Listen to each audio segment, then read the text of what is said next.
Bincang bersama. Ada kalanya kita tidak pernah bisa menggunakan logika ketika perasaan bermain. Apalagi kalau udah adanya hati yang bicara, itu kadang-kadang logika juga nggak bermain. Tapi hari ini ada logika yang hadir di podcast Bincang Bersama. Selain bersama saya Daryl Adam, kita kehadiran Mr. Logika. Nah, anehnya logikanya itu selalu dikaitkan dengan sebuah rezeki. Nah, bagaimanakah sebetulnya kisah hidup seorang Mr. Logika? Saya sapa langsung ada Pak Trianto. Assalamualaikum Pak Trianto. Waalaikumsalam warahmatullahi wabarakatuh. Kita. Biar Terima nular kasih. rezeki energinya. Biar nular rezekinya. Sehat Pak Tri? Alhamdulillah. Doanya. Saya lebih enak manggil Pak Trianto atau Mr. Logika? Senyamannya saja. Mr. Logika aja ya? Boleh. It's a branding kan, betul kan? Yes. Pak Tri, udah berapa lama menggeluti hal yang berhubungan dengan kerezekian ini? Kerezekian sebenarnya kalau saya benar-benar ini ya baru belakangan sih mungkin mengerti, memahami ilmu itu kan kadang-kadang ilmu itu sepotong hadirnya. Oke. Nah, mungkin di 8 tahun terakhir ini seakan-akan ilmu yang dari masa lalu itu kayak menjadi puzzle. Jadilah akhirnya seperti ini. Itu jadi sebenarnya memahami itu sebenarnya ya mungkin baru 8 tahun belakangan 8 ini. tahun. Tapi sebelumnya waktu pertama kali memahami tentang kerezekian ini, pernah dengar nggak sih selentingan tentang rezeki dari keluarga, misalnya dari kerabat? Karena gini, kalau keluarga saya kan memaknai rezeki itu kan kadang-kadang bukan semata-mata material gitu. Jadi itu yang termasuk ditanamkan dari orang tua bahwa teman yang banyak, relasi luas, pikiran tenang, itu juga bagian dari rezeki. Gitu.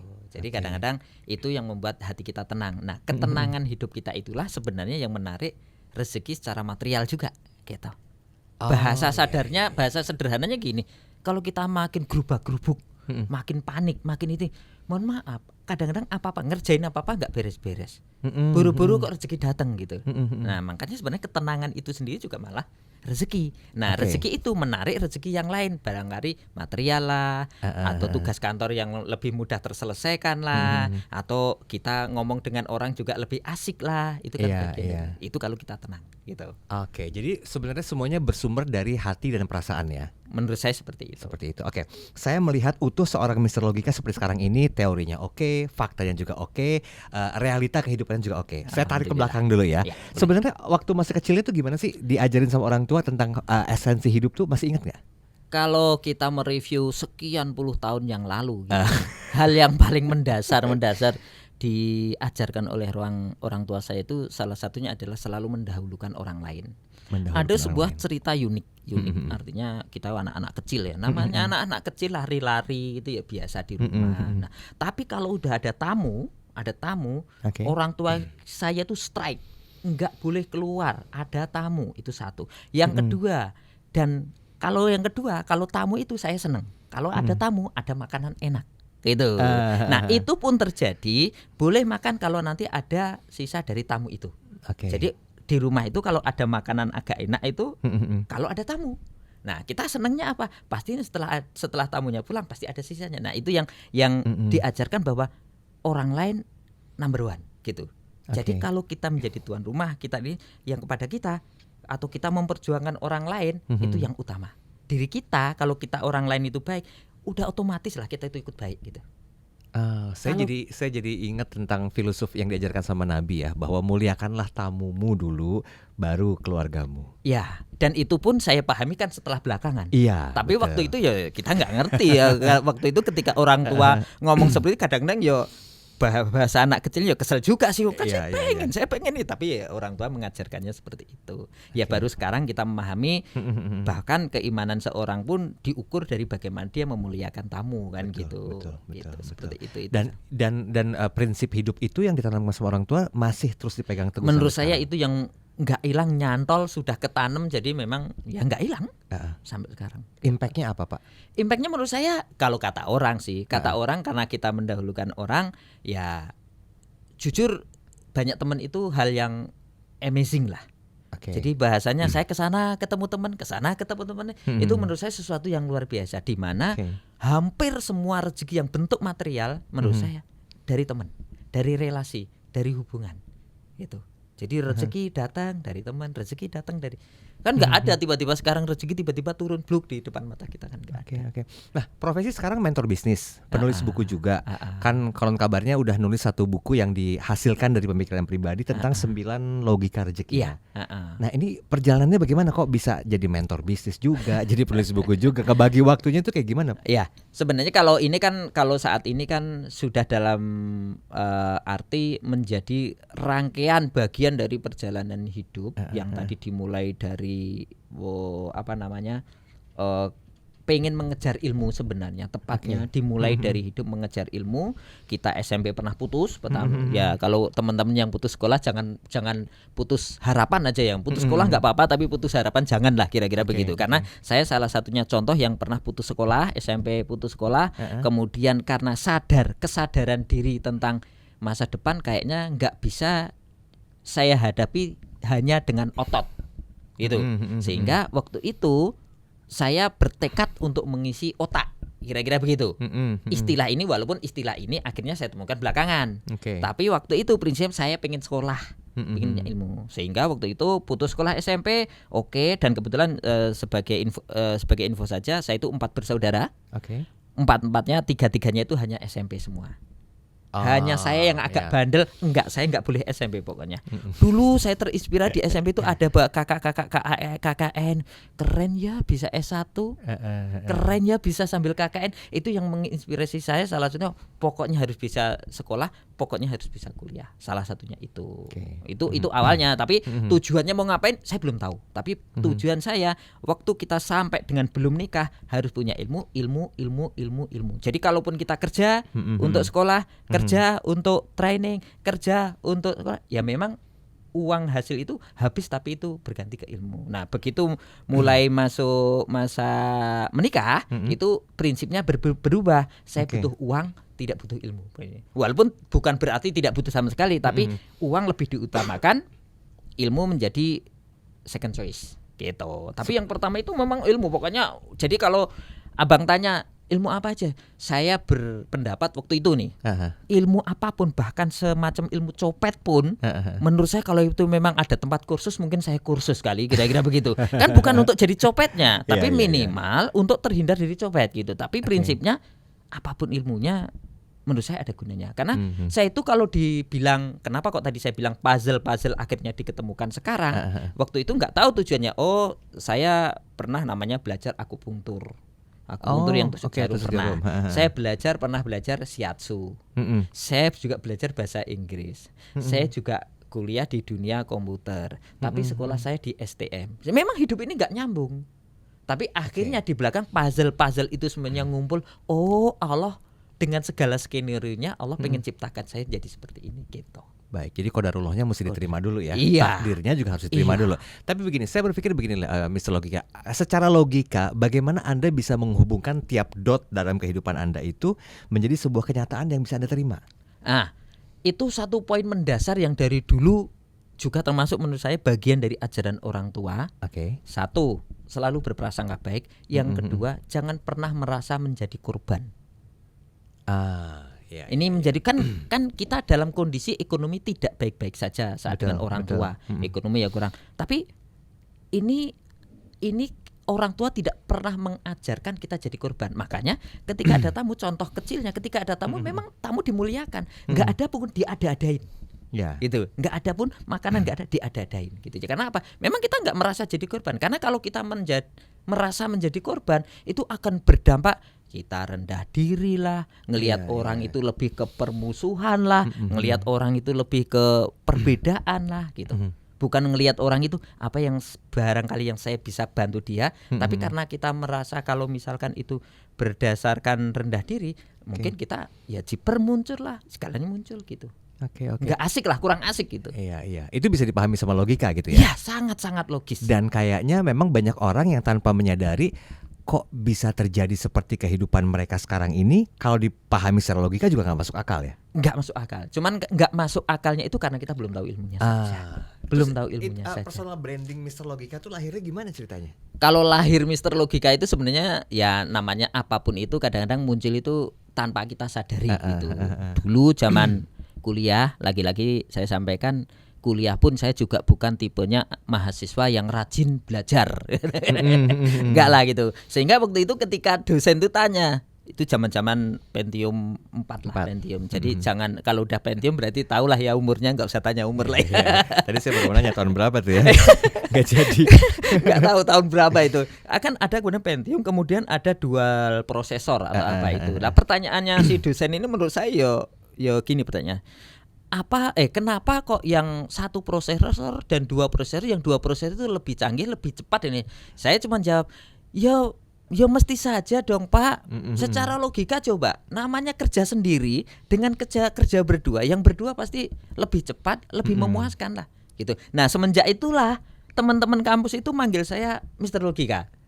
Saya pikir-pikir lama-lama, iya juga ya, bagus juga nih kalau ini dijadikan branding diri nih. Akhirnya sampai sekarang itu saya pergunakan gitu. Jadi gara-gara Pentium 4 yang satu prosesor menjadi dua prosesor itulah saya muncul nama Mr. Logika itu. Tapi gimana Mr. Logika bisa melatih diri untuk memahami tentang ilmu logika ini? Kan nggak gampang sebetulnya. Kadang-kadang orang cuma cocokologi doang. Iya.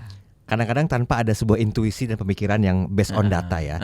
Tapi kan kalau dari kehidupan Mr. Logika kan semuanya dipertimbangkan, dihubungkan secara matang, dari puzzle ke puzzle-nya, terus dirangkai sedemikian rupa, baru masuklah cocokologinya. Mungkin yang barusan disampaikan itu agak berkebalikan kali ya. Jadi sebenarnya saya tidak tahu puzzle-puzzle awal prosesnya, on the way-nya itu. Kenapa saya harus belajar bahasa Inggris? Kenapa saya harus belajar pemrograman komputer? Kenapa saya harus belajar akupunktur? Kenapa saya harus belajar siasat atau belajar yang lain? Itu bahkan saya nggak tahu ini manfaatnya. Cuman saya hanya berprinsip suatu ketika ilmu pasti bermanfaat gitu. Nah akhirnya pada kehidupan yang sekarang ini, ini manfaatnya ini. Oh ini seperti puzzle-puzzle yang Allah kumpulkan dalam diri saya, sehingga saat ini Allah berikan beban yang lain menjadi mentor tadi karena pengalaman hidup ini gitu. Jadi logikanya kenapa kok ini menjadi logika? Hidup itu nyaris hampir rata-rata itu ada syarat, ada akibat. Jadi kalau kita penuhi syaratnya, maka akibatnya akan kita dapatkan. Logikanya begitu. Jadi kalau misalkan saya pengen menjadi YouTuber seperti sekarang ini, itu ya saya harus penuhi syaratnya jadi YouTuber. Asik ngobrol di depan kamera. Berarti saya harus belajar public speaking. Kan gitu logikanya. Kalau apalagi syaratnya, saya punya peralatan. Oh berarti saya harus punya kamera dengan kualitas yang baik. Ya saya usahakan. Jadi bahasa saya, kenapa kok ini menjadi logika rezeki? Kalau kita pengen rezeki kita muncul, syarat dari rezeki itu harus dipenuhi. Syarat dari rezeki. Contoh kalau kita rezeki pengen jadi YouTuber, ya syaratnya jadi YouTuber harus dipenuhi. Toh kita ketika kita pengen dapatkan di YouTube, pengen dapat engagement yang luas, syaratnya juga harus dipenuhi. Enggak bisa semau-mau kita. Dan menurut saya walaupun rezeki itu dari Allah, yang orang bilang ya bagaimana rezeki itu bisa didatangkan, menurut saya tetap ada persyaratan. Kalau kita penuhi, Allah pasti turunkan. Tinggal turunnya itu sekarang atau besok atau besoknya atau sejumlah A atau sejumlah B. Itu saja. Kalau misalkan kita prediksi nih, harusnya kita dapat anggaplah 50 miliar kita prediksi. Tapi kalau yang kita lakukan nih nilainya lebih dari 50 miliar, insya Allah yang datang bisa 100 miliar. Misalnya kayak gitu. Jadi sebenarnya apa yang kita prediksi ini harus dilakukan on the way ke sananya. Gitu. Tinggal mau apa itu dicari di balik apanya itu tadi. Nah, itu kan waktunya nggak sebentar untuk paham tentang ilmu itu ya. Sebenarnya kalau ilmunya sih nggak menurut saya sih malah sebentar. Yang nggak sebentar pondasinya. Nah soalnya begini Mr. Logika, secara logika memahami hal yang disampaikan oleh Anda ini kan cukup sulit bagi orang-orang tidak menggunakan logika.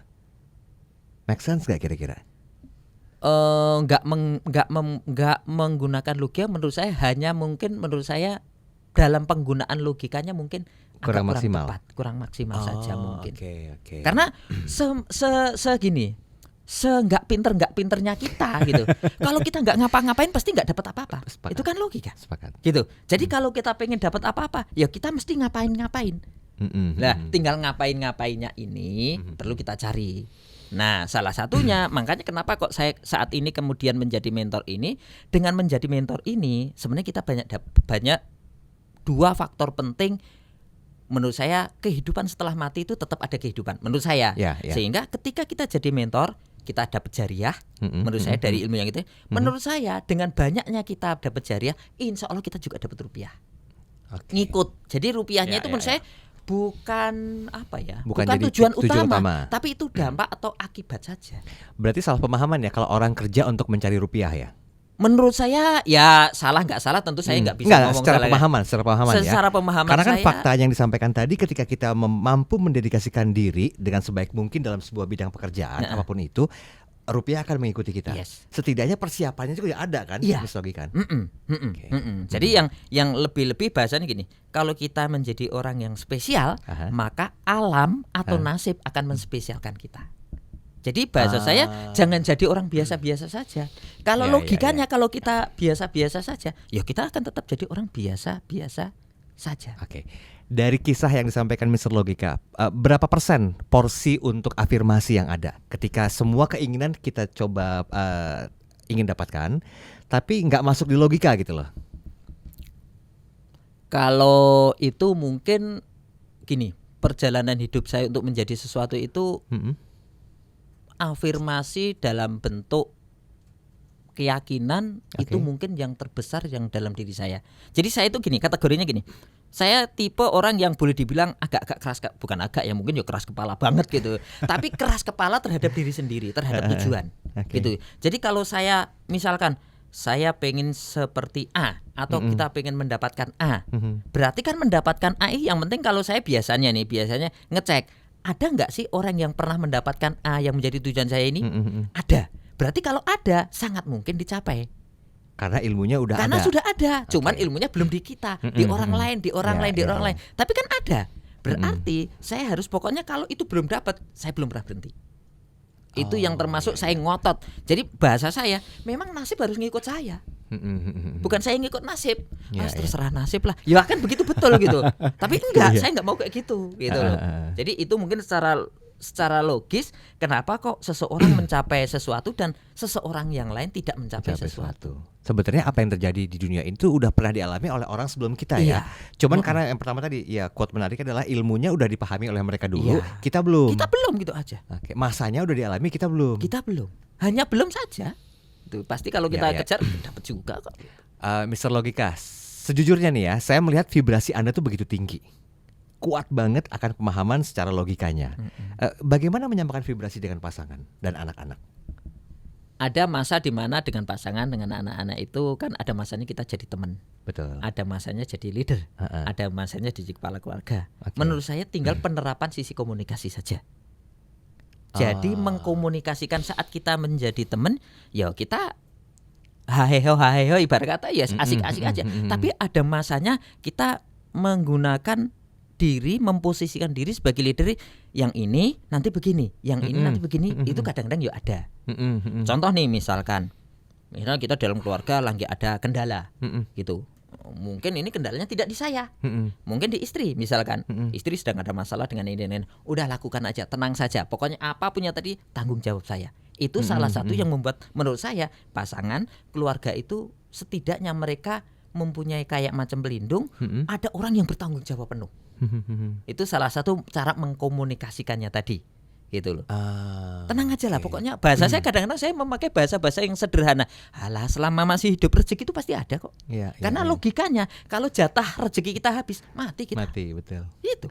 Jadi nggak usah terlalu besok makan apa ya. Karena semakin kita panik, rezeki nggak datang. Iya, sepakat. Karena vibrasi energinya beda ya, bertolak belakang. Beda. Itu bertolak belakang. Makanya nggak usah dibikin panik. Kita besok masih hidup, kita masih hidup, berarti masih ada rezeki. Tapi yang namanya wanita itu perasaannya lebih kuat loh, Mr. Logika loh.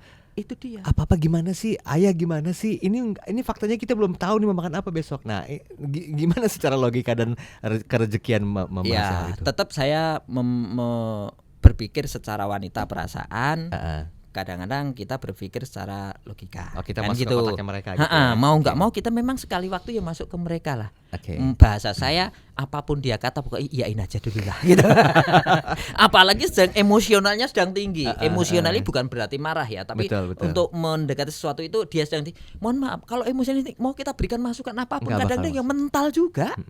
gitu. Udah biarin aja sampai 21.000 kata sehari itu keluar semuanya, kira-kira begitu. Ya kalau sudah gantian ya ngomong gitu ya. Oke. Gitu. Kasih Jadi jeda kita dulu. mengkonfirmasi jeda sampai ini, terus kita mengkonfirmasi gantian ya ngomong gitu. Artinya dia kalau mengatakan iya, oke gitu. Jadi artinya secara pikiran, secara hati dia sudah terbuka untuk mendengar nampung. kita, untuk nampung. Tapi kalau tadi langsung kita tabrak, selesai kagak bertengkar, iya kira-kira begitu. Ini belajar dari mana dengan fakta kehidupan ini, Mr. Logika? Wah, kalau belajar dari mana? Dari mana ya? Salah satunya memang dari orang tua saya sih, figur yang sangat kuat dalam diri saya untuk di keluarga. Untuk non materi khususnya. Untuk non materi. Jadi gini, kalau kita boleh mengkotakkan lebih besarnya itu untuk sisi non materi dalam kehidupan berkeluarga, hubungan dengan saudara, dengan orang tua, ibu dengan anak dengan ini segala macam, saya dapat dari orang tua. Okay. Non materi. Tapi lagi-lagi kehidupan memang tidak bisa terlepas dari sisi materi. Itu. Nah, untuk sisi materi kadang-kadang saya sering ngomong ke orang tua. Jadi di rumah pun saya sampai setua ini pulang kampung seminggu, yang saya kerjakan ngapain? Pagi ke dapur, ketemu mak saya, salaman, cium tangan, saya peluk, sehat ya mak. Saya peluk. Benar-benar saya. Itu masih sampai dengan sekarang terjadi. Gitu. Jadi buat saya, bahasa saya pengen menyampaikan, mak, bapak, engkau sudah cukup mendidik anakmu. Ada yang kurang, aku cari sendiri. Bahasanya saya pengen menyampaikan itu.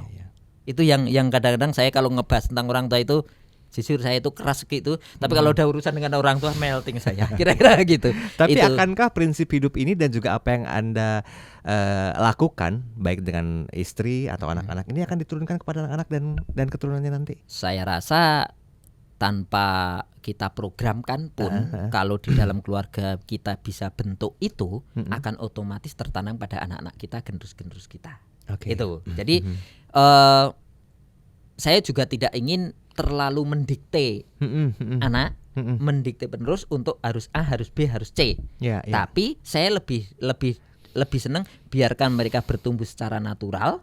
Kalau memang ada sesuatu yang saya ingatkan, gitu. Dengan tentu mengingatkan bukan tidak dengan tangan besi, artinya harus begini, harus begitu. Enggak dengan power ya. Tapi dengan gini loh nak, kalau begini nanti begini, kalau begini nanti begini, kalau begini nanti begini. Karena alam bekerja atas dasar persyaratan yang berlaku. Nggak ada tiba-tiba alam itu terjadi gitu. Bencana kan nggak mungkin tiba-tiba terjadi bencana. Pasti ada sebab. Pasti ada sebabnya. Kalau kita memahami sebab, maka akibatnya itu kita adanya pemakluman, sehingga munculnya adalah perbaikan. Itu. Jadi kalau kita tahu sebab, maka akibat ini menjadi pemakluman. Pantesan aku belum kaya, lah kayak gini. Jadi bukan panik. Pantesan aku nggak punya duit karena begini. Oh, kemudian evaluasi munculnya. Gitu. Jadi apa yang terjadi kita tidak kita maknai sebagai korban, asal kita tahu kenapa begini, dari mana itu, kenapa kok, ilmunya dari mana. Ya pergaulan itu mempengaruhi. Artinya bergaul dengan mereka yang lebih senior, menurut saya itu membuat kita juga setidaknya kita ketularan wise-nya, ketularan bijaknya.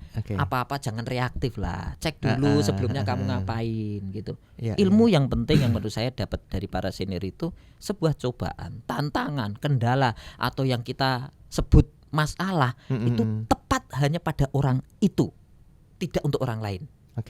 Nah, kenapa dia tepat? Karena yang melakukan sebelumnya ya dia. Gitu. Jadi memang seseorang itu dengan kapasitas dia, memang dia pantas dapat tantangan itu, kena tantangan, dan pasti dia mampu. Karena nggak ada beban yang disampaikan dan diberikan kepada umat atau hamba, yang dimana hamba itu nggak mampu untuk memikulnya. Pasti sudah diukur gitu.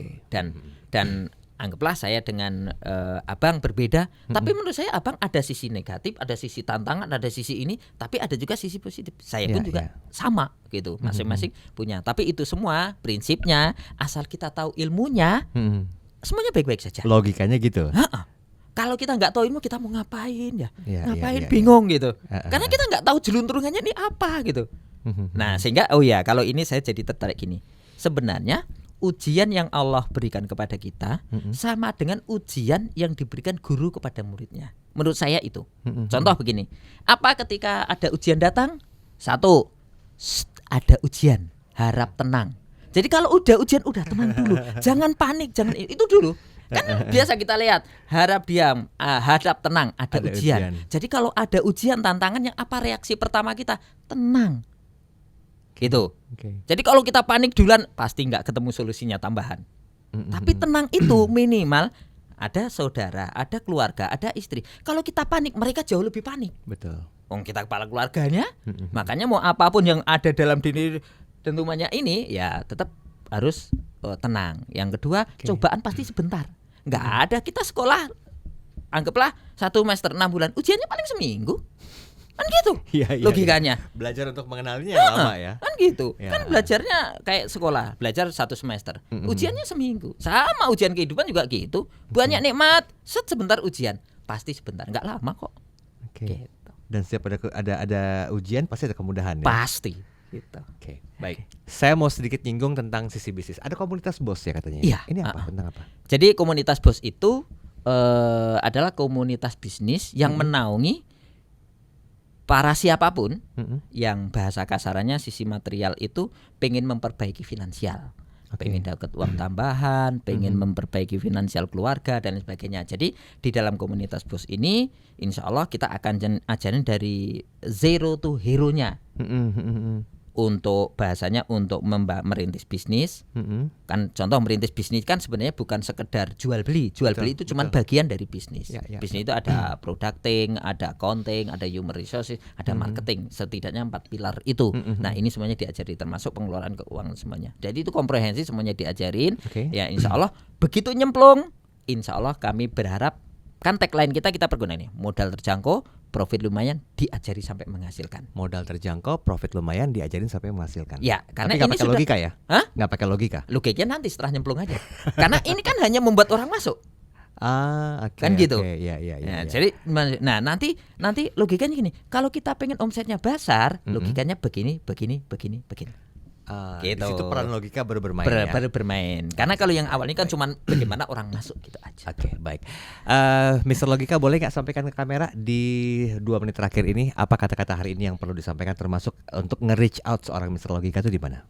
Begini, di dunia ini kejadian seluruh dunia ini diciptakan untuk manusia. Sehingga apapun kejadiannya di dunia ini pasti masuk logika. Kalau nggak masuk logika artinya ilmunya yang belum sampai. Ini mendasari kalau kita pengen sesuatu apapun itu cari logisnya. Bahasanya kalau logika tajam itu akan dekat dengan kesuksesan. Gitu.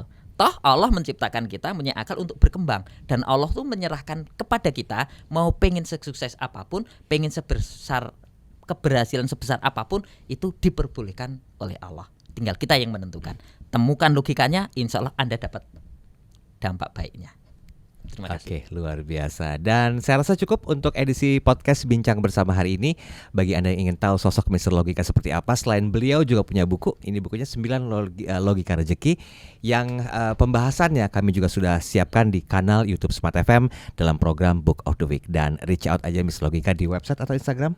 Kalau bisa di Instagram Trianto_Logic. Baik. Demikian perbincangan saya bersama dengan Mr. Logika untuk edisi kali ini. Kita ketemu lagi di edisi berikutnya. Sampai jumpa. Terima kasih. Bincang bersama.